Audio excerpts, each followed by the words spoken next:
तो प्यार से मेरा जवाब सुनिए। क्या जमुई में हमने ये नहीं कहा?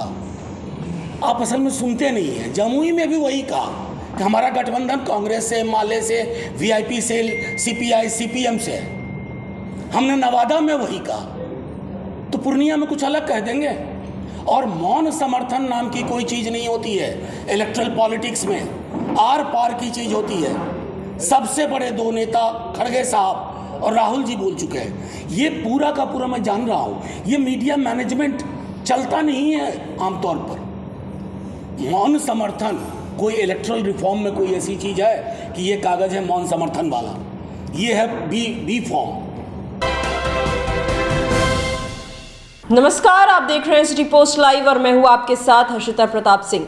राज्यसभा सांसद मनोज झा ने आज पूर्णिया में संवाददाता सम्मेलन का आयोजन किया, जिसमें उन्होंने कई बड़ी बातें कह दी। एक और उन्होंने बताया कि हिना शहाब क्यों इस चुनाव में चुनावी मैदान में निर्दलीय उतर रही हैं, तो वहीं दूसरी ओर पप्पू यादव पर भी जमकर निशाना साधा। आपको बता दें कि हिना शहाब को लेकर बड़ी बात बताई है मनोज झा ने। उन्होंने कह दिया कि हिना शहाब का कहना था कि कुछ ऐसे खास वर्ग हैं जिनका वोट उन्हें नहीं मिल पाता है अगर वो राजद में होती हैं तो, और यही वजह रही कि हिना शहाब इस बार चुनावी मैदान में निर्दलीय उतरी हैं और राजद के साथ नहीं। तो वहीं पप्पू यादव को बिना नाम लिए ही बहुत कुछ बोलते नजर आए, यहां तक कह दिया कि उनका मानसिक संतुलन ठीक नहीं है।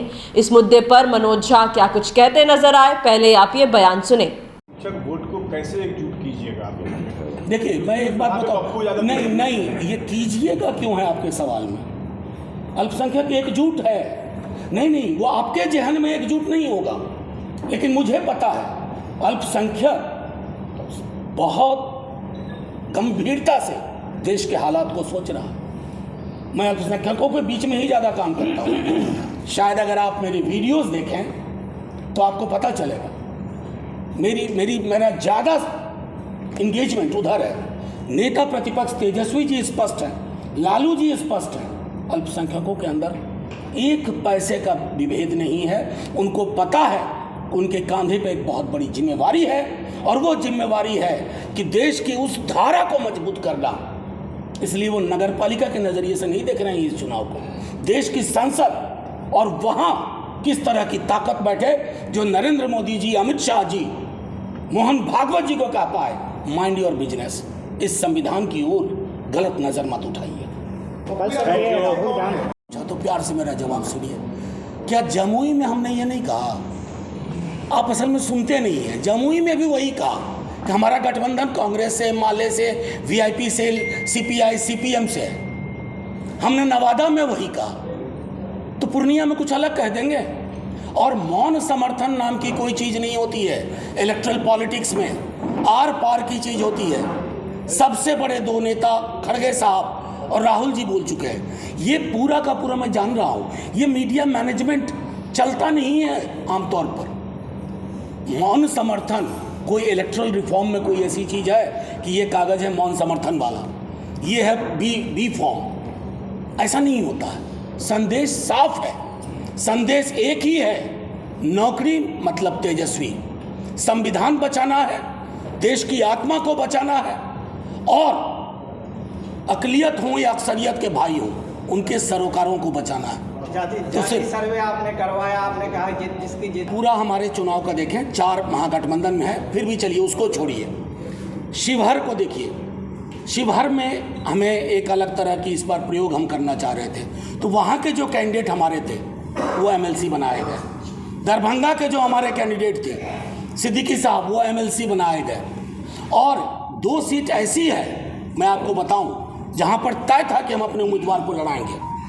2 सीट आप सब जानते हैं, लेकिन वो महागठबंधन में चली गई 10 सीट दोनों, चाहे खगड़िया हो या बेगूसराय हो। तो मैं ये कहना चाहता हूँ कि इसलिए बार बार कह रहा हूँ कि हमें पता था तेजस्वी जी इस मामले में इतने संवेदनशील हैं कि उन्हें पता था कि अगर इस तरह के निर्णय महागठबंधन में वो लेने पड़े तो उससे पहले विधान परिषद में जैसे ही मौका लगा उन्होंने 2 हमारे अक़लियत के बड़े नेताओं को वहाँ रखा। तो इस मामले में हमारा स्लेट बहुत क्लीन। पता है, सिवान में उनको कहा गया, उन्होंने कहा कि राष्ट्रीय जनता दल के साथ होने से कुछ खास वर्गों का मुझे वोट नहीं मिलता है, मैं इस बार निर्दलीय लड़ना चाहती हूँ। ये साफ तौर पर उनसे संवाद के कहा कि जिस पार्टी के लिए साहब ने खून पसीना बहा दिया उस पार्टी में धोखा नहीं। उन्होंने जो कहा, आपसे हमसे ज़्यादा नहीं जानते हैं, बेहतर आप। मैं आपको सिर्फ इतना कहना चाहता हूं कि उन्होंने कहा कि मैं निर्दलीय लड़ूंगी, मैं आपके साथ ही हूं, क्योंकि और बार बार कहा कि मैं कहीं और नहीं जा रही। लेकिन एक कुछ खास वर्ग समूह, क्योंकि वहाँ का स्ट्रक्चर देखिए, सिवान थोड़ा अलग है। वहाँ रमेश कुशवाहा जी जेडीयू से हैं, वो पहले आईपीएफ में थे। अवध बिहारी चौधरी जी हैं हमारी तरफ से, वो भी आखिरी में हुआ। तो ये पूरा का पूरा सभी सिवान को समझने के लिए मैं समझता हूँ कि वो एक है कि शौक़े दीदार है तो नज़र पैदा कर। सर, कैलिफोर्निया से है लोकसभा की प्रत्याशी, आपने यहाँ बीमा भर्ती की, अल्पसंख्यक पिछड़ा के सब छोड़ के जा रहे हैं। चुनाव के वक्त में कई दफ़ा ऐसा होता है कि कई प्रत्याशी सोचते हैं कि यहाँ हमको मिल जाता, लेकिन जब महागठबंधन की नींव पड़ती है, जब आप 5-6 दलों के साथ निगोशिएट करते हैं, तो आपको गिव एंड टेक करना पड़ता है। उसी गिव एंड टेक के नतीजे में कई जगह जहाँ मजबूत स्थिति में भी थे, हमें वो सीट अपने गठबंधन के सहयोगियों को देनी पड़ी। कई हमारे साथी, इनमें से कुछ इस मंच पे भी हैं, वो भी चुनाव लड़ना चाहते थे, लेकिन उन्होंने पार्टी नहीं छोड़ी। उन्हें पता है कि कौन धारा किस धारा के पक्ष में अभी खड़ा होगा। तो ये एक महत्वपूर्ण चीज़ है जिसका हम लोग ध्यान रख रहे हैं। पप्पू यादव लगातार कह रहे हैं कि तेजस्वी भाजपा की बी टीम है और वो कभी इंडिया गठबंधन को जिताने की बात कर रहे हैं, कभी एनडीए गठबंधन। देखिए, मैं सिर्फ एक बात कहना चाहता हूँ। तेजस्वी यादव को अगर बीजेपी की बी टीम कोई कह रहा है, उनके वैचारिक संतुलन के बारे में मुझे कुछ नहीं कहना है। जो व्यक्ति लगातार खड़ा है, लड़ रहा है, आप लोग सवाल पूछने से पहले एक बार आकलन कर लेते। मैंने अभी एक बात कही, किस पर सबसे ज़्यादा मुकदमा है? तेजस्वी यादव पर। कब का मुकदमा है? जब वो 12 वर्ष के थे, 13 वर्ष के थे। अब क्या हो रहा है मैं बता रहा हूँ। बीजेपी की पूरी कोशिश थी, हमें अधिकारियों ने बताया था कि तेजस्वी जी को घेर लो चुनाव से पहले। एक अकेला आदमी 40 हेलीकॉप्टर के खिलाफ एक दिन में 5-5, 6-6 सभाएं कर रहा है। उनकी जुबान देखिए, कभी भी वो जुबान नहीं बोलते हैं जिस जुबान के बाकी लोग आदी हैं। तो उनकी ताकत को, उनकी पॉलिटिक्स को समझना बहुतों के लिए मुश्किल है। और बिहार विधानसभा 2020 गवाह है तेजस्वी यादव कौन थे, कौन हैं और कौन रहेंगे। और मैं इसलिए बार बार कहता हूँ कि बिहार के इतिहास में पहली बार हुआ है कि किसी नेता का पर्यायवाची नौकरी हो गया।